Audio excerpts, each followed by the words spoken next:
Now we're looking at naming different functional groups. The first type that we're going to look at is an alcohol. The ending is once again in the name, where it ends in ol. So in this case, if I were to have something like this, where one, I have to identify the longest carbon chain. So how many carbons do I have? I have 1, 2, and 3. That's why this is propanol. But I still have to place the location of that alcohol group or OH group.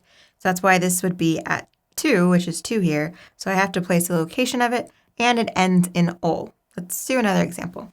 Looking at something a little bit more complicated like this. Let's start off with just identifying what our longest carbon chain is. So I'm going to start here. So 1, 2, 3, 4, 5, and 6. So why didn't I start the opposite way? Why didn't I start from left to right?